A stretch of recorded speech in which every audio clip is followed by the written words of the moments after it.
गुरबाणी ने यह भी फैसला सामने रखा, आशिक ये ना आखिए जे लेखा बरत। तो जो लेखा बरतने की गल गुरबाणी ने कर दी है भी ये आशिक नहीं हो सकते, तो गिणतियां मिणतियां नाल माड़ा फेरन वाले वाकई गुरबाणी के सिद्धांत तो कोरे आ जां लोकां नूं होरनां नूं इस पासे गुमराह करदा है। बाणी के भी पक्ष साडे सामने ने भी बाणी ने बकायदा इसका खंडन करदे आ, माथे तिलक हाथ माला पाना लोगन राम खिलौना जान। बिल्कुल ये तो खेड मनण वालियां ने हाथ च माला फड़ ली, मथे ते तिलक ला लिया, गुरमत दा तां कोई फैसला ही नहीं। प्रमुख की गल इत्थे आके भी सिख धर्म के मुताबक जो गुरु नानक की विचारधारा उह च माड़ा का कोई भी स्थान नहीं हैगा। ये सिर्फ अपना तोरी फुलका चलाउण लई, अपना भरम भाव बनाउण लई जां एक वखेवा जिहा पैदा करन लई माड़ा बुझीਆਂ जा रही, बल्कि गुरमत नहीं आ। ਸਰੋਤਿਆਂ ਨੂੰ ਸੁਚੇਤ ਹੋ ਕੇ ਗੁਰਬਾਣੀ ਪੜ੍ਹ ਕੇ ਵਿਚਾਰ ਜੀਵਨ ਦੇ ਵਿੱਚ ਧਾਰਨ ਕਰਨ ਦੀ ਲੋੜ। ਹਾਂਜੀ, ਭਗਤ ਕਬੀਰ ਜੀ ਦਾ ਵੀ ਅਰੰਭਲਾ ਸ਼ਲੋਕ ਹੀ ਇਸੇ ਵਰਤਾਇਆ, ਕਬੀਰ ਮੇਰੀ ਸਿਮਰਨੀ ਰਸਨਾ ਉੱਪਰ ਰਾਮ। ਸੋ ਸੰਤਾਂ ਨੇ ਜਿਹੜੀਆਂ ਉਹ ਵੀ ਸੁਚੇਤ ਹੋਣ। ਬਹੁਤ ਸਾਰੇ ਜਿਹੜੇ ਵਿਗੜ ਲੋਕ ਨੇ, ਪ੍ਰਚਾਰਕ ਨੇ, ਉਹ ਇਸ ਤਰ੍ਹਾਂ ਦਾ ਜਿਹੜਾ ਵਾ ਮਾਇਆ ਜਾਲ ਉਹਨਾਂ ਨੇ ਫੈਲਾਇਆ ਹੋਇਆ ਤੇ ਮਾਲਾ ਵੱਢ ਰਹੇ ਨੇ। ਸੋ ਸਾਰੀਆਂ ਸੰਤਾਂ ਨੂੰ ਬੇਨਤੀ ਹੈ ਕਿ ਉਹ ਸੁਚੇਤ ਹੋਣ, ਆਪ ਗੁਰਬਾਣੀ ਪੜ੍ਹਨ, ਮਾਲਾ ਨੂੰ ਛੱਡਣ ਤੇ ਅੱਖਾਂ ਖੋਲਣ, ਤਾਂ ਜੋ ਉਹਨਾਂ ਨੂੰ ਗੁਰਬਾਣੀ ਦੀ ਇਤਿਹਾਸ ਦੀ ਸਮਝ ਪੈ ਸਕੇ। ਸੋ ਅਗਲਾ ਜਿਹੜਾ ਸਵਾਲ ਹੈ ਮੈਂ ਉਹ ਵੀਰ ਬ੍ਰਹਮਜੀਤ ਸਿੰਘ ਜੀ ਦੇ ਕੋਲ ਰੱਖਣਾ ਚਾਹਾਂਗਾ। ਬਹੁਤ ਸਾਰੇ ਜਿਹੜੇ ਪ੍ਰਚਾਰਕ ਨੇ ਤੇ ਇਸੇ ਸ਼੍ਰੇਣੀ ਦੇ ਵਿੱਚ ਕਵੀਸ਼ਰ ਵੀਰ ਅਤੇ ਖਾਸ ਕਰਕੇ ਢਾਡੀ ਜਥੇ ਨੇ ਜਿਹੜੇ ਉਹ ਇਤਿਹਾਸ ਦਾ ਪੱਖ ਜਦੋਂ ਸੰਗਤਾਂ ਦੇ ਸਾਹਮਣੇ ਰੱਖਦੇ ਨੇ, ਕੋਈ ਕਿਸੇ ਤਰ੍ਹਾਂ ਦਾ ਰੱਖਦਾ ਹੈ, ਕੋਈ ਕਿਸੇ ਤਰ੍ਹਾਂ ਦਾ ਰੱਖਦਾ ਹੈ, ਘਟਨਾ ਇੱਕ ਹੁੰਦੀ ਹੈ। ਸੋ ਕਿਰਪਾ ਕਰਕੇ ਦੱਸੋ ਕਿ ਇਹ ਵਖਰੇਵੇਂ ਕਿਉਂ ਨੇ ਤੇ ਇਸ ਦਾ ਜਿਹੜਾ ਹੱਲ ਹੈ ਉਹ ਕੀ ਹੋ ਸਕਦਾ? हाँ, सवाल बहुत अच्छा है जी। तो ये मुश्किल जी है अक्सर संगत को सामना करना पैंदा है इस मुश्किल का। ਜਦੋਂ दो प्रचारक ਜਾਂ दो बारी कोई बंदा आके इतिहास सुनावे, ਵੱਖਰਾ इतिहास सुना जाए, ਇੱਕੋ घटना ਨੂੰ दो बारी ਸੁਣਾਇਆ ਜਾਵੇ ਵੱਖਰੇ ਤਰੀਕੇ ਨਾਲ, ਸੰਗਤ ਦੇ ਮਨ ਅੰਦਰ ਇਹ ਦੁਬਿਧਾ ਪੈਦਾ ਹੁੰਦੀ ਹੈ ਵੀ ਦੋਵਾਂ ਦੇ ਵਿੱਚੋਂ ਠੀਕ ਕੌਣ ਹੈ ਜੀ। ਸੰਗਤ ਨੂੰ ਫੈਸਲਾ ਕਰਨਾ ਪੈਂਦਾ, ਪਰ ਹੁੰਦਾ ਕੀ ਹੈ ਕਈ ਵਾਰੀ ਸੰਗਤ ਜਿਹੜੀ ਹੈ ਫੈਸਲਾ ਕਰਨ ਦੇ ਨਾਲ ਉੱਥੇ ਝਗੜਾ ਜਾਂ ਬਖੇੜਾ ਜਿਹੜਾ ਹੈ ਉਹਨਾਂ ਇਲਾਕਿਆਂ ਦੇ ਵਿੱਚ ਖਾਸ ਤੌਰ ਤੇ ਪੈਦਾ ਹੋ ਜਾਂਦਾ ਹੈ। ਇੱਥੇ ਸਭ ਤੋਂ ਪਹਿਲਾਂ ਸਮਝਣ ਵਾਲੀ ਗੱਲ ਇਹ ਹੈ ਕਿ ਇਤਿਹਾਸ ਹੁੰਦਾ ਕੀ ਹੈ। ਇਤਿਹਾਸ ਦਾ ਮਤਲਬ ਹੁੰਦਾ ਹੈ ਭੂਤਕਾਲ ਵਿੱਚ ਵਾਪਰੀਆਂ ਹੋਈਆਂ ਘਟਨਾਵਾਂ ਨੂੰ ਉਸੇ ਤਰੀਕੇ ਨਾਲ ਸੁਣਨਾ ਜਾਂ ਲਿਖਣਾ। ਉਸ ਨੂੰ ਅਸੀਂ ਕਹਿੰਦੇ ਹਾਂ ਸੁਚੱਜਾ ਇਤਿਹਾਸ ਜਿਹੜਾ ਹੈ ਉਹ ਲਿਖਣਾ।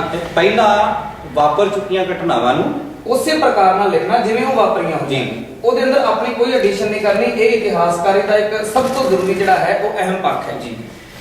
ਇਸ ਦੇ ਨਾਲ ਨਾਲ ਇੱਕ ਚੀਜ਼ ਹੋਰ ਜਿਹੜੀ ਖਾਸ ਸਮਝਣ ਵਾਲੀ ਹੈ, ਜਦੋਂ ਅਸੀਂ ਗੱਲ ਕਰਦੇ ਹਾਂ ਵੀ ਗੁਰੂ ਸਾਹਿਬਾਨ ਦਾ ਇਤਿਹਾਸ ਜਾਂ ਸਿੱਖਾਂ ਦਾ ਇਤਿਹਾਸ, ਇਹਦਾ ਮਤਲਬ ਹੈ ਅਸੀਂ ਉਸ ਚੀਜ਼ ਨੂੰ ਕੋਟ ਕਰ ਰਹੇ ਹਾਂ ਜਾਂ ਉਸ ਚੀਜ਼ ਨੂੰ ਸੁਣਾ ਰਹੇ ਹਾਂ ਕਿ ਗੁਰਸਿੱਖਾਂ ਨੇ ਆਪਣੀ ਜੀਵਨੀ, ਆਪਣੀ ਜ਼ਿੰਦਗੀ ਕਿਵੇਂ ਬਤੀਤ ਕੀਤੀ ਜੀ। ਗੁਰੂ ਸਾਹਿਬਾਨ ਦਾ ਜੀਵਨ ਕਿਹੋ ਜਿਹਾ ਸੀ, ਹੁਣ ਉਹ ਜੀਵਨ ਕਿਹੋ ਜਿਹਾ ਸੀ। ਲਾਜ਼ਮੀ ਜੀ ਗੱਲ ਹੈ, ਸਤਿਗੁਰੂ ਜੀ ਨੇ ਬਾਣੀ ਅੰਦਰ ਇੱਕ ਬੜਾ ਸੁੰਦਰ ਫੈਸਲਾ ਦਿੱਤਾ ਵੀ ਗੁਰਸਿੱਖ ਮੀਤ ਚਲੋ ਗੁਰ ਚਾਲੀ, ਜੋ ਗੁਰ ਕਹੈ ਸੋਈ ਭਲ ਮਾਨੋ ਹਰ ਹਰ ਕਥਾ ਨਿਰਾਲੀ।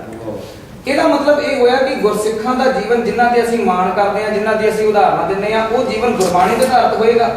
ਸੋ ਸਾਡਾ ਜਿਹੜਾ ਇਤਿਹਾਸ ਹੈ ਉਸ ਨੂੰ ਵੇਖਣ ਦਾ ਇੱਕੋ ਹੀ ਪੈਮਾਨਾ ਹੈ ਕਿ ਅਸੀਂ ਇਤਿਹਾਸਕ ਘਟਨਾਵਾਂ ਨੂੰ ਬਾਣੀ ਦੇ ਆਧਾਰ ਦੇ ਉੱਤੇ ਵਾਚੀਏ, ਕਿਉਂਕਿ ਜੀਵਨ ਬਾਣੀ ਦੇ ਆਧਾਰ ਦੇ ਉੱਤੇ ਹੈ। ਜਦੋਂ ਬਾਣੀ ਦੇ ਆਧਾਰ ਦੇ ਉੱਤੇ ਘਟਨਾਵਾਂ ਜਿਹੜੀਆਂ ਹਨ ਵਾਚੀਆਂ ਜਾਣਗੀਆਂ, ਵਿਚਾਰੀਆਂ ਜਾਣਗੀਆਂ, ਫਿਰ ਜਿਹੜੀ ਘਟਨਾ ਸਟੇਜ ਦੇ ਉੱਤੇ ਸੁਣਾਈ ਜਾ ਰਹੀ ਹੈ ਜਾਂ ਕਿਤਾਬ ਦੇ ਵਿੱਚ ਲਿਖੀ ਗਈ ਹੈ, ਉਸ ਘਟਨਾ ਨੂੰ ਅਸੀਂ ਵੇਖਾਂਗੇ ਵਾਕਈ ਇਹ ਠੀਕ ਹੈ ਕਿ ਨਹੀਂ ਹੈ। ਹੁਣ ਜੇ ਸੇਵਾ ਦੀ ਗੱਲ ਤੁਰਨ ਲੱਗੀ ਹੈ, ਪ੍ਰਚਾਰਕਾਂ ਦੇ ਕੋਲ ਵੈਸੇ ਵੀ ਜਿਹੜਾ ਇਤਿਹਾਸ ਸਾਡੇ ਕੋਲ ਮੌਜੂਦ ਹੈ, ਜਨਮ ਸਾਖੀਆਂ 3 ਮੇਨ ਨੇ, ਬਾਲੇ ਵਾਲੀ ਜਨਮ ਸਾਖੀ, ਮਿਹਰਬਾਨ ਵਾਲੀ ਜਨਮ ਸਾਖੀ ਤੇ ਪੁਰਾਤਨ ਜਨਮ ਸਾਖੀ, ਇਹ 3 ਮੁੱਖ ਜਨਮ ਸਾਖੀਆਂ ਨੇ।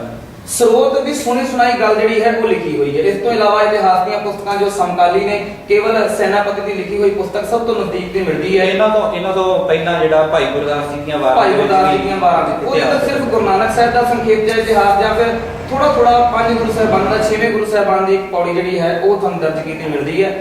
ਇਤਿਹਾਸਕ ਸਰੋਤਾਂ ਦੇ ਵਿੱਚ ਜਨਮ ਸਾਖੀਆਂ ਤੋਂ ਬਾਅਦ ਪੰਥ ਪ੍ਰਕਾਸ਼ ਵਗੈਰਾ ਆਉਂਦੇ ਨੇ, ਕਵੀ ਸੈਨਾਪਤੀ ਦਾ ਲਿਖਿਆ ਹੋਇਆ ਇਤਿਹਾਸ ਸਾਡੇ ਕੋਲ ਮਿਲਦਾ ਹੈ, ਬੰਸਾਵਲੀ ਨਾਮਾ ਮਿਲਦਾ ਹੈ, ਇਹ ਸਾਰੀਆਂ ਚੀਜ਼ਾਂ। ਪਰ ਇਹਨਾਂ ਦੇ ਜਿਹੜੇ ਸਰੋਤ ਨੇ ਉਹ ਇੱਕ ਨਹੀਂ ਹੈ। ਸਾਧਨਾ ਦੀ ਘਾਟ ਜੋ ਇਹਨਾਂ ਨੇ ਸੁਣਿਆ ਉਹ ਇਹਨਾਂ ਨੇ ਦਰਜ ਕਰ ਦਿੱਤਾ।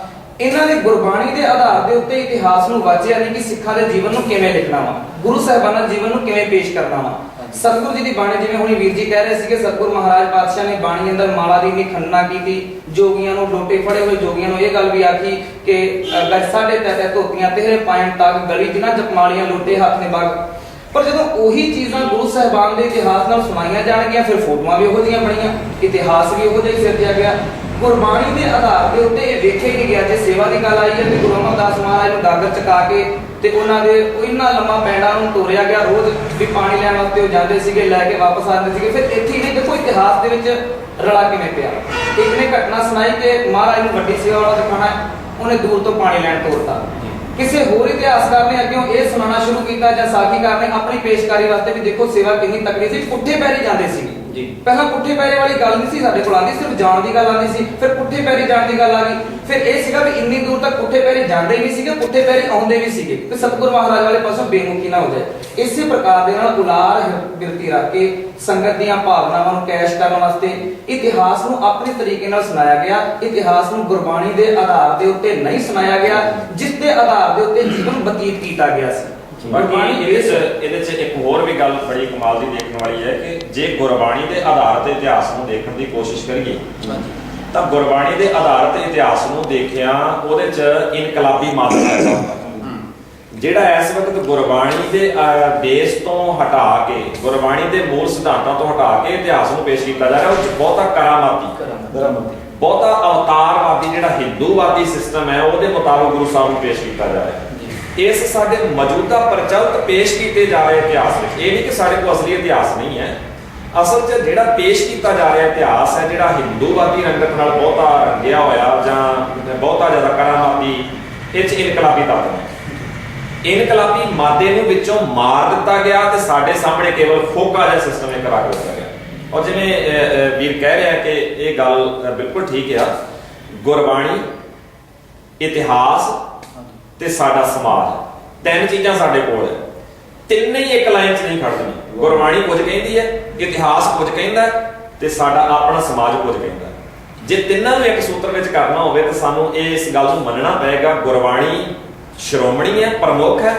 ਗੁਰਬਾਣੀ ਦੀ ਰੋਸ਼ਨੀ ਵਿੱਚ ਇਤਿਹਾਸ ਹੋਵੇ ਤੇ ਇਤਿਹਾਸ ਤੇ ਗੁਰਬਾਣੀ ਦੀ ਰੋਸ਼ਨੀ ਵਿੱਚ ਫਿਰ ਸਾਡਾ ਸਮਾਜ ਖੜੇ। ਕਿਉਂ ਨਾ ਇਨਕਲਾਬ ਆਏਗਾ, ਕਿਉਂ ਨਾ ਲੋਕ ਗੁਰੂ ਨਾਨਕ ਸਾਹਿਬ ਸੱਚੇ ਪਾਤਸ਼ਾਹ ਜੀ ਨੂੰ ਥਾਂ ਥਾਂ ਤੇ ਫਿਰ ਸਿਰ ਝੁਕਾਉਣਗੇ ਤੇ ਗੁਰੂ ਨਾਨਕ ਜੀ ਦੀ ਜੈ ਜੈਕਾਰ ਹਰ ਪਾਸੇ ਹੋ ਜਾਏਗੀ। ਲੋੜ ਸਾਨੂੰ ਇਸ ਗੱਲ ਦੀ ਹੈ ਪਹਿਲਾਂ ਪ੍ਰਮੁੱਖ ਤੌਰ ਤੇ ਅਸੀਂ ਗੁਰਬਾਣੀ ਨੂੰ ਪਹਿਲ। ਬਾਕੀ ਜਿਹੜੀ ਮੈਂ ਇੱਕ ਵਿਚਾਰ ਇਹਦੇ ਨਾਲ ਨਿੱਜੀ ਕਰਨੀ ਚਾਹੁੰਦਾ ਕਿ ਜਿਵੇਂ ਵੀਰ ਬ੍ਰਹਮਜੀਤ ਸਿੰਘ ਨੇ ਗੱਲ ਕਹੀ ਜਾਂ ਵੀਰ ਸੁਖਿੰਦਰ ਸਿੰਘ ਨੇ ਵਿਚਾਰ ਦਿੱਤੇ ਆ ਕਿ ਅਸਲ ਦੇ ਵਿੱਚ ਲਿਖਾਰੀਆਂ ਨੇ ਗੁਰੂ ਨਾਨਕ ਸਾਹਿਬ ਜੀ ਤੋਂ ਲੈ ਕੇ ਦਸਮ ਪਾਤਸ਼ਾਹ ਤੱਕ ਜਿੰਨਾ ਵੀ ਇਤਿਹਾਸ ਨੂੰ ਲਿਖਣ ਦੀ ਕੋਸ਼ਿਸ਼ ਕੀਤੀ ਹੈ। ਗੁਰੂ ਨਾਨਕ ਸਾਹਿਬ ਜੀ ਦੇ ਕੋਲ ਬਾਬਾ ਲਹਿਣਾ ਜੀ ਆਉਂਦੇ ਆ ਕਰਤਾਰਪੁਰ, ਉਹ ਚੂਹੀ ਮਰੀ ਬਾਹਰ ਸੁੱਟਣ ਦੀ ਗੱਲ, ਅੱਧੀ ਰਾਤ ਕੰਧ ਬਣਾਉਣ ਦੀ ਗੱਲ, ਕਿਤੇ ਵੀ ਬਾਬਾ ਲਹਿਣਾ ਜੀ ਨੂੰ ਗੁਰੂ ਨਾਨਕ ਸਾਹਿਬ ਦੀ ਬਾਣੀ ਦੀ ਸਟੱਡੀ ਕਰਦੇ ਕਿਸੇ ਰਾਈਟਰ ਨੇ ਨਹੀਂ ਲਿਖਿਆ, ਜਿੱਥੇ ਘਾਟ ਮਹਿਸੂਸ ਹੋਈ। ਫਿਰ ਬਾਬਾ ਲਹਿਣਾ ਜੀ ਗੁਰੂ ਅੰਗਦ ਸਾਹਿਬ ਬਣਦੇ ਆ ਤੇ ਗੁਰੂ ਅੰਗਦ ਸਾਹਿਬ ਦੇ ਕੋਲ ਬਾਬਾ ਅਮਰਦਾਸ ਜੀ ਆਉਂਦੇ ਆ। ਉਹਨਾਂ ਨੂੰ ਗਾਗਰ ਢੋਂਦਿਆਂ, ਪਾਣੀ ਢੋਂਦਿਆਂ ਖਾਦਿਆਂ, ਪਰ ਉਹਨਾਂ ਦੇ ਸਲੋਕਾਂ ਦੀ ਵਿਚਾਰ ਕਰਦੇ ਆ। 19 ਰਾਗਾਂ ਦੀ ਗੁਰੂ ਨਾਨਕ ਸਾਹਿਬ ਦੀ ਬਾਣੀ ਮੌਜੂਦ ਹੁੰਦੇ ਆ, ਭਗਤਾਂ ਦੀ ਬਾਣੀ ਮੌਜੂਦ ਹੁੰਦੇ ਆ, ਉਹਨਾਂ ਦੀ ਵਿਚਾਰ ਕਰਦੇ ਆ, ਪੜ੍ਹਦੇ ਆ, ਕਿਤੇ ਨਹੀਂ ਵਿਖਾਇਆ। ਫਿਰ ਗੁਰੂ ਅਮਰਦਾਸ ਪਾਤਸ਼ਾਹ ਜੀ ਦੇ ਕੋਲ ਭਾਈ ਜੇਠਾ ਜੀ ਆਉਂਦੇ ਆ। ਭਾਈ ਜੇਠਾ ਜੀ ਨੂੰ ਗੋਂਦਵਾਲ ਕਾਰ ਢੋਂਦੇ ਆ, ਸੇਵਾ ਕਰਦੇ ਆ, ਬੌਲੀ ਬਣਾਉਂਦੇ ਆ ਤੇ ਵਿਖਾਤਾ। ਭਾਈ ਜੇਠਾ ਜੀ ਦੇ ਕੋਲ 17 ਰਾਗਾਂ 'ਚ ਗੁਰੂ ਅਮਰਦਾਸ ਦੀ ਬਾਣੀ, 19 ਰਾਗਾਂ 'ਚ ਗੁਰੂ ਨਾਨਕ ਪਾਤਸ਼ਾਹ ਦੀ ਬਾਣੀ, 63 ਸ਼ਲੋਕ ਹੋਣ, ਕਿਤੇ ਵੀ ਭਾਈ ਜੇਠਾ ਜੀ ਨੂੰ ਬਾਣੀ ਪੜ੍ਹਦਿਆਂ ਵਿਚਾਰਦੇ ਨਹੀਂ ਵਿਖਾਇਆ, ਥੜੇ ਬਣਾਉਂਦਿਆਂ ਵਿਖਾਤਾ, ਥੜੇ ਢਾਉਂਦਿਆਂ ਵਿਖਾਤਾ। ਬਲਕਿ ਬਾਣੀ ਤੋਂ ਇਹਨਾਂ ਦਾ ਪ੍ਰਭਾਵ, ਇਹਨਾਂ ਚੀਜ਼ਾਂ ਦਾ ਪ੍ਰਭਾਵ ਅੱਜ ਡੇਰੇਦਾਰਾਂ ਤੇ ਪਿਆ। ਉਹਨਾਂ ਨੇ ਟੋਕਰੀਆਂ ਢਾਉਂਦਿਆਂ ਸੰਗਤਾਂ ਤੇ ਅਸਰ ਪਿਆ ਵੀ ਸ਼ਾਇਦ ਜਿਵੇਂ ਬੌਲੀ ਬਣਾਉਂਦਿਆਂ ਗੁਰੂ ਦੇ ਉੱਤੇ ਬਖਸ਼ਿਸ਼ ਹੋ ਗਈ, ਜਿਵੇਂ ਉਹ ਟੋਕਰੀ ਢਾਉਂਦਿਆਂ ਕਰਕੇ ਇੱਦਾਂ ਅਸੀਂ ਟੋਕਰੀਆਂ ਢਾਉਂਦੇ ਰਹਿਣਾ। ਬਾਣੀ ਦੀ ਵਿਚਾਰ ਦੀ ਘਾਟ ਹੀ ਇਹੋ ਸੀ ਤਾਂ ਕਿ ਸਾਡੇ ਰਲਗੜ ਕੀਤਾ ਗਿਆ, ਕਰਾਮਾਤੀ ਸਾਖੀਆਂ ਸਾਡੇ ਮਨਾਂ ਤੇ ਅਸਰ ਪਾ ਗਈਆਂ। ਅੱਜ ਲੋੜ ਆ ਸਾਨੂੰ ਗੁਰਬਾਣੀ ਦੇ ਆਧਾਰ ਤੇ ਇਤਿਹਾਸ ਦੀ ਵਿਚਾਰ ਕਰਕੇ ਸੰਗਤਾਂ ਵਿੱਚ ਤਤ ਗੁਰਮਤਿ ਦੀ ਗੱਲ ਕਰਨੀ। ਇਹਦੇ 'ਚ ਇੱਕ ਸਭ ਤੋਂ ਵੱਡੀ ਘਾਟ ਜੋ ਆਈ ਹੈ, ਜਿੱਦਾਂ ਹੁਣ ਸੁਖਿੰਦਰ ਵੀਰ ਜੀ ਨੇ ਹੁਣੇ ਇਸ ਗੱਲ ਨੂੰ ਬਹੁਤ ਸੋਹਣੇ ਤਰੀਕੇ ਨਾਲ ਆਖਿਆ ਵੀ ਕਰਾਮਾਤੀ ਪੱਖ ਦੇ ਆ ਜਾਣ ਦੇ ਨਾਲ ਉਹਦੀ ਪ੍ਰੈਕਟੀਕੈਲਿਟੀ ਜਿਹੜੀ ਹੈ ਨਾ ਸਮਾਪਤ ਹੋ ਜਾਂਦੀ ਹੈ। ਫਿਰ ਵਿੱਚੋਂ ਨਿਕਲਦਾ ਪਤਾ ਕੀ ਹੈ ਅਖੀਰ ਦੇ ਵਿੱਚ, ਜਦੋਂ ਸੰਗਤ ਨੂੰ ਇਹ ਗੱਲ ਆਖੀ ਜਾਏ ਵੀ ਗੁਰਸਿੱਖ ਮੀਤ ਚਲੋ, ਗੁਰਚਾਲੀ ਬਾਣੀ ਤੇ ਆਖੀ ਵੀ ਗੁਰੂ ਦੀ ਚਾਲ, ਗੁਰੂ ਦੀ ਸਿੱਖਿਆ ਤੇ ਚੱਲੋ, ਜਿਵੇਂ ਗੁਰੂ ਨੇ ਕੰਮ ਕੀਤਾ ਗੁਰ ਕਹਿਆ ਸਾਕਾਰ ਕਮਾਵੋ। ਸੰਗਤ ਪਤਾ ਕੀ ਆਖਦੀ ਹੈ ਵੀ ਨਹੀਂ ਜੀ ਦੇਖੋ ਜੀ ਹੁਣ ਜੇ ਗੁਰੂ ਸਾਹਿਬ ਉੱਠਦੇ ਸੀ ਹੁਣ ਅਸੀਂ ਤਾਂ ਨਹੀਂ ਉੱਠ ਸਕਦੇ ਨਾ। ਉਹ ਚੀਜ਼ ਆ ਜਾਂਦੀ ਹੈ ਕਿ ਅਸੀਂ ਉਹ ਨਹੀਂ ਕਰ ਸਕਦੇ ਜੋ ਗੁਰੂ ਸਾਹਿਬ ਕਰ ਗਏ। ਸਤਿਗੁਰੂ ਮਹਾਰਾਜ ਦਾ ਜੀਵਨ ਦੇ ਅੰਦਰ ਜੋ ਕ੍ਰਾਂਤੀਕਾਰੀ ਤਬਦੀਲੀਆਂ ਵਾਲਾ ਪੱਖ ਸੀ, ਜੋ ਸਭ ਤੋਂ ਅਹਿਮ ਚੁੱਕਣਾ ਸੀ, ਜਿਵੇਂ ਵੀਰ ਜੀ ਕਹਿ ਰਹੇ ਸੀ ਟੋਕਰੀਆਂ ਢੋਣ ਤੇ ਲਾਇਆ, ਸਰੀਰਕ ਸੇਵਾ, ਇਹ ਸੇਵਾਵਾਂ ਗੁਰਦੁਆਰੇ ਅੰਦਰ ਹੁੰਦੀਆਂ ਸੀਗੀਆਂ, ਪਰ ਇਹਨਾਂ ਦਾ ਆਧਾਰ ਸੀ ਗੁਰਬਾਣੀ ਦੇ ਰਾਹੀਂ ਪਹਿਲੇ ਸਮਝ ਪੈਦਾ ਕਰਨੀ ਵੀ ਇਹ ਕੰਮ ਕੀਤਾ ਕਿਉਂ ਜਾਂਦਾ। ਹੁਣ ਜਦੋਂ ਪ੍ਰੈਕਟੀਕਲੀ ਜਿਹੜੀ ਸੇਵਾ ਹੋਈ ਹੈ, ਸਰੀਰ ਦੀ ਸੇਵਾ ਤੇ ਬਹੁਤ ਹੋਈ, ਸਰੀਰ ਦੁਆਰਾ ਸੇਵਾ ਬੜੀ ਕੀਤੀ ਗਈ, ਪਰ ਮਤ ਦਾ ਵਿਕਾਸ ਉਹ ਨਹੀਂ ਹੋਇਆ। ਮੱਤ ਉਹਦੇ ਉੱਥੇ ਖਲੋਤੀ ਹੋਈ ਹੈ। ਜੇ ਸੰਗਤ ਟੋਕਰੀਆਂ ਢੋ ਰਹੀ ਹੈ ਗੁਰਦੁਆਰੇ ਸੇਵਾ ਕਰਕੇ ਉਸ ਦੀ ਪੁੰਨ ਬਣ ਗਿਆ, ਹੁਣ ਭਾਵੇਂ ਅਸੀਂ ਘਰ ਜਾ ਕੇ ਸ਼ਰਾਬ ਕੱਢੀਏ ਸਾਨੂੰ ਤਾਂ ਵੀ ਕੋਈ ਫਰਕ ਨਹੀਂ ਪੈਂਦਾ। ਕੀ ਬਾਅਦ ਵਿੱਚ ਸੇਵਾ ਤੋਂ ਬਾਅਦ ਇਹ ਸਾਰੇ ਕੰਮ ਕੀਤੇ ਜਾ ਸਕਦੇ ਨੇ? ਸੇਵਾ ਕਰਦਾ ਕੋਈ ਬੰਦਾ ਤੁਸੀਂ ਗੁਰਦੁਆਰੇ ਵੇਖ ਲਓ, ਇਤਿਹਾਸ ਦੀ ਗੱਲ, ਸੇਵਾ ਕਰਦਾ ਕੋਈ ਵਿਅਕਤੀ ਤੁਸੀਂ ਗੁਰਦੁਆਰੇ ਵੇਖੋ, ਉਸ ਨੂੰ ਪੁੱਛੋ ਕਿ ਭਾਈ ਇਹ ਸੇਵਾ ਕਿਉਂ ਕਰ ਰਹੇ ਆ, ਉਹ ਨਹੀਂ ਜਾਣਦਾ, ਗੁਰਬਾਣੀ ਦਾ ਅਹਿਸਾਸ ਨਹੀਂ। ਜਦੋਂ ਕਥਾਕਾਰ ਇਤਿਹਾਸ ਸੁਣਾਣਗੇ ਬਾਬਾ ਬੰਦਾ ਸਿੰਘ ਬਹਾਦਰ ਦਾ ਜੀਵਨ, ਹਰ ਬੰਦਾ ਬਾਬਾ ਬੰਦਾ ਸਿੰਘ ਬਹਾਦਰ ਦੇ ਜੀਵਨ ਨੂੰ ਇੱਥੋਂ ਤੱਕ ਕਿ ਅਨੇਕਾਂ ਦੂਸ਼ਣ ਤੱਕ ਜੀਵਨ ਤੇ ਲਗਾ ਦਿੱਤੇ ਗਏ। ਜੋ ਕ੍ਰਾਂਤੀਕਾਰੀ ਤੱਤ ਇੱਕ ਇਕੱਲਾ ਵਿਅਕਤੀ ਜਿਸ ਮੁਗਲ ਹਕੂਮਤ ਦਾ ਇੰਨਾ ਵੱਡਾ ਛਤਰ ਛਾਇਆ ਸਾਰੇ ਮੁਲਕ ਤੇ ਫੈਲਿਆ ਹੋਇਆ ਵਾ, ਇੱਕ ਇਕੱਲਾ ਬੰਦਾ ਉਸ ਦੀਆਂ ਜੜ੍ਹਾਂ ਹਿਲਾ ਕੇ ਰੱਖ ਦਿੰਦਾ ਵਾ। ਕਿੰਨੀ ਵੱਡੀ ਤਬਦੀਲੀ ਇਕੱਲਾ ਬੰਦਾ ਪੰਜਾਬ ਦੀ ਧਰਤੀ ਤੇ ਲੈ ਕੇ ਆਉਂਦਾ, ਕਿੰਨੇ ਬੰਦਿਆਂ ਨੂੰ ਨਾਲ ਜੋੜਦਾ ਵਾ, ਕਿਵੇਂ ਉਹ ਸਾਰੇ ਮੁੱਖ ਖਿੱਤੇ ਬਾਰੇ ਜਾਣਦਾ ਵਾ। ਇਸ ਗੱਲ ਦੀ ਪੜਚੋਲ ਕਰਨ ਦੀ ਸਾਡੀ ਸਿੱਖ ਕੌਮ ਨੇ ਕਦੀ ਕੋਸ਼ਿਸ਼ ਹੀ ਨਹੀਂ ਕੀਤੀ। ਤੇ ਇੱਕ ਚੀਜ਼ ਮੈਂ ਇੱਥੇ ਹੋਰ ਕਹਿਣੀ ਚਾਹਾਂਗਾ ਵੀ ਚਲੋ ਸੁਣਾਉਣ ਵਾਲੇ ਨੇ ਤੇ ਜੋ ਸੁਣਾਇਆ ਸੋ ਗਲਤ ਸੁਣਾਇਆ। ਜਿਹੜੀ ਸੰਗਤ ਰੋਜ਼ ਗੁਰਦੁਆਰਿਆਂ ਵਿੱਚ ਆਉਣ ਵਾਲੀ ਹੈ, ਬਾਣੀ ਦੀ ਕਥਾ ਸੁਣਨ ਵਾਲੀ ਹੈ, ਦਾਅਵੇ ਤਾਂ ਹਰ ਬੰਦਾ ਕਰਦਾ ਵਾ ਕਿ ਮੈਂ ਦੇਖੋ 60 ਸਾਲ ਕਥਾ ਸੁਣਦੇ ਹੋਗੇ, ਇੰਨੇ ਕੀਰਤਨ ਦਰਬਾਰ ਹੋ ਗਏ, ਇਹ ਬਾਣੀ ਦਾ ਪ੍ਰਚਾਰ ਹੀ ਕਿਹਾ ਜਾਂਦਾ ਵਾ। ਕੀ ਕਦੀ ਜਿਨ੍ਹਾਂ ਪ੍ਰਚਾਰਕਾਂ ਨੇ ਇਹ ਗਲਤ ਇਤਿਹਾਸ ਸੁਣਾਇਆ ਜਾਂ ਦੋ ਗੱਲਾਂ ਸੁਣਾਈਆਂ ਜਾ ਰਹੀਆਂ ਨੇ, ਕੀ ਉਤਰਦਿਆਂ ਸਾਰ ਕਦੀ ਪ੍ਰਚਾਰਕਾਂ ਨੂੰ ਸਵਾਲ ਕੀਤੇ ਗਏ ਨੇ? ਕਦੀ ਵੀ ਨਹੀਂ ਕੀਤੇ ਜਾਂਦੇ। ਜੋ ਇਤਿਹਾਸ ਜਿਵੇਂ ਸੁਣਾਇਆ ਜਾ ਰਿਹਾ ਵਾ, ਕਿਉਂਕਿ ਬਾਣੀ ਦੀ ਸਮਝ ਨਹੀਂ, ਅਸੀਂ ਦੋ ਇਤਿਹਾਸ ਸੁਣਦੇ ਹਾਂ, ਅਸੀਂ ਇੰਨਾ ਵੀ ਨਹੀਂ ਪੁੱਛਦੇ। ਚਲੋ ਬਾਣੀ ਦੀ ਸਮਝ ਨਹੀਂ ਹੈਗੀ ਇੱਕ ਵੱਖਰੀ ਗੱਲ ਹੈ, ਜੇ ਦੋ ਚੀਜ਼ਾਂ ਸੁਣਾਈਆਂ ਗਈਆਂ ਨੇ ਘੱਟੋ ਘੱਟ ਅਸੀਂ ਉਤਰਦਿਆਂ ਸਾਰ ਜਿਹੜਾ ਸੁਣਾਉਣ ਵਾਲਾ ਹੈ ਇਤਿਹਾਸ ਉਸ ਦੀ ਸਮਝ ਤੇ ਲੈ ਸਕਦੇ ਹਾਂ ਨਾ ਵੀ ਆਖਰ ਸੁਣਾ ਕੀ ਰਿਹਾ ਹੈ, ਉਹ ਕਿਉਂ ਸੁਣਾ ਰਿਹਾ ਹੈ। ਇਹ ਚੀਜ਼ਾਂ ਜਿਹੜੀਆਂ ਨੇ ਉਹ ਬੜੀ ਜ਼ਰੂਰੀ ਹੁੰਦੀਆਂ ਨੇ ਵੀ ਸੰਗਤ ਨੂੰ ਸਚੇਤ ਹੋਣ ਦੀ ਲੋੜ ਹੈ, ਉਹ ਕੀ ਸੁਣ ਰਹੀਆਂ ਨੇ। ਜੇ ਦੋ ਗੱਲਾਂ ਹੈਗੀਆਂ ਨੇ ਤੁਹਾਡੇ ਸਾਹਮਣੇ ਆਈਆਂ ਨੇ, ਉਹ ਲਿਖਤੀ ਚ ਕਿਸ ਤਰ੍ਹਾਂ ਆਈਆਂ ਨੇ, ਗੁਰਬਾਣੀ ਅਨੁਸਾਰ ਉਹਦਾ ਫੈਸਲਾ। ਵੈਸੇ ਤੇ ਗੱਲ ਹਾਸੇ ਵਾਲੀ ਹੈ ਥੋੜੀ ਜਿਹੀ ਵੀ, ਜੇ ਸੰਗਤ ਨੂੰ ਸਵਾਲ ਕਰਨ ਦੀ ਤੁਸੀਂ ਗੱਲ ਕਰਦੇ ਹੋ, ਮੈਂ ਸ਼ਾਇਦ ਤੁਹਾਡੀ ਇਸ ਗੱਲ ਨਾਲ ਬਹੁਤਾ ਸਹਿਮਤ ਨਹੀਂ ਆ, ਕਿਉਂਕਿ ਸੰਗਤ ਅਣਜਾਣ ਹੋਣ ਕਰਕੇ ਉਹ ਸਾਨੂੰ ਹੀ ਸਵਾਲ ਕਰੂਗੀ। ਗੁਰਬਾਣੀ ਅਨੁਸਾਰ ਪੇਸ਼ ਕਰਨ ਵਾਲਿਆਂ ਨੂੰ ਸਵਾਲ ਕਰੂਗੇ, ਜਿਹੜੇ ਗਲਤ ਬੋਲਣ ਵਾਲੇ ਉਹਨਾਂ ਦੇ ਜਕਾਰੇ ਛੱਡ ਕੇ ਪੈਸੇ ਦੇ ਕੇ ਘਰਾਂ ਨੂੰ ਚਲ ਜਾਂਦੇ, ਉਹਨਾਂ ਦੇ ਕੋਈ ਪੁੱਛਦਾ ਹੀ ਨਹੀਂ ਕਰਦੇ। ਸਹੀ ਗੱਲ, ਬਿਲਕੁਲ ਸਹੀ। ਇਹ ਸੰਗਤਾਂ ਸਾਡੀ ਗੱਲਾਂ 'ਚ ਰੱਸੇ ਪਾਉਣ ਵਾਲੀਆਂ ਬਣਦੀਆਂ। ਜਿਹੜੇ ਲੋਕ ਜਿਹੜੇ ਪ੍ਰਚਾਰਕ ਚੰਗੇ ਪੱਖ ਤੋਂ ਗੱਲ ਕਰਨ ਵਾਲੇ, ਇਨਕਲਾਬ ਦੀ ਗੱਲ ਕਰਨ ਵਾਲੇ ਆ, ਕੁਝ ਮਤ ਦੇ ਵਿਕਾਸ ਦੀ ਗੱਲ ਕਰਨ ਵਾਲੇ, ਬੁਰਾਈਆਂ ਦੇ ਖਿਲਾਫ ਡਟਣ ਵਾਲੇ ਆ, ਉਹਨਾਂ ਨੂੰ ਸੰਗਤ ਜਿਹੜੀ ਆ ਉਹ ਘੇਰੇਗੀ। ਇਹ ਕਿਉਂ ਬੋਲਿਆ, ਆਹ ਕਿਉਂ ਕੀਤਾ, ਗੁਰਬਾਣੀ ਦਾ ਮੂਲ ਮੰਤਰ ਤੱਕ ਪਾਠ ਜਿਹੜਾ ਗੁਰਪ੍ਰਸਾਦ ਤੱਕ ਕਿਉਂ ਕੀਤਾ, ਤੁਸੀਂ ਮਾਲਾ ਦੀ ਵਿਰੋਧਤਾ ਕਿਉਂ ਕੀਤੀ? ਸੰਗਤ ਤੋਂ ਸਰਬਜੀਤ ਸਿੰਘ ਦੇ ਗਲ ਤਾਂ ਰੱਸਾ ਪਾ ਸਕਦੀ ਹੈ ਵੀ ਮਾਲਾ ਦਾ ਵਿਰੋਧ ਕਿਉਂ ਕਰਦੇ ਹੋ, ਉਹ ਤੁਹਾਡੇ ਗਲ ਤਾਂ ਪੈ ਸਕਦੇ ਨੇ ਵੀ ਤੁਸੀਂ ਇਹ ਸੇਵਾ ਦੀ ਗੱਲ ਜਿਹੜੀ ਉਹ ਹੱਥੀਂ ਕਿਉਂ ਕਰਨ ਤੋਂ ਰੋਕਦੇ ਹੋ। ਹੱਥੀਂ ਕਰਨ ਤੋਂ ਅਸੀਂ ਸੇਵਾ ਨਹੀਂ ਰੋਕਦੇ। ਤਾਂ ਇਹ ਗੱਲ ਠੀਕ ਹੈ ਤੁਹਾਡੀ ਕਿ ਸੰਗਤ ਜਾਗਰੂਕ ਹੋਵੇ, ਪਰ ਸਵਾਲ ਜਿਹੜੇ ਆ ਨਾ ਉਹ ਕੇਵਲ ਸੰਗਤ ਜਾਗਰੂਕ ਹੀ ਕਰ ਸਕਦੀ ਆ, ਬਾਕੀ ਲੋਕਾਂ ਦੇ ਵੱਸ ਦਾ ਮਸਲਾ ਨਹੀਂ ਹੈ। ਉਹ ਜਿਵੇਂ ਬਾਣੀ ਨੇ ਇੱਕ ਫਰਮਾਨ ਵਿੱਚ ਗਿਆਨਹੀਨ ਅਗਿਆਨ ਪੂਜਾ ਵੀ ਅਗਿਆਨਤਾ ਦੀ ਹੀ ਪੂਜਾ ਹੋਏਗੀ ਜਦੋਂ ਗਿਆਨ ਤੋਂ ਹੀਣਾ ਹੋਏਗਾ। ਅਗਿਆਨਤਾ ਦੀ ਪੂਜਾ ਅਗਿਆਨੀਆਂ ਨੂੰ ਪੂਜਿਆ ਵੀ ਜਾਏਗਾ। ਉਹਦਾ ਨਾਲੇ ਮੁੱਖ ਦੀ ਗੱਲ ਹੈ ਵੀ ਕੋਈ ਪੈਰ ਧੋ ਕੇ ਪਿਆਈ ਜਾਵੇ, ਕੋਈ ਪੈਰੀਆਂ ਕਰਵਾਈ ਜਾਵੇ, ਉਹਨਾਂ ਨੂੰ ਨਹੀਂ ਮਨਾ ਪੁੱਛਣਾ, ਉਹਨਾਂ ਨੇ ਨਿਸ਼ਾਨ ਮੱਤ ਦੇਣ ਵਾਲਿਆਂ ਨੂੰ ਪੁੱਛਣਾ ਵਾ।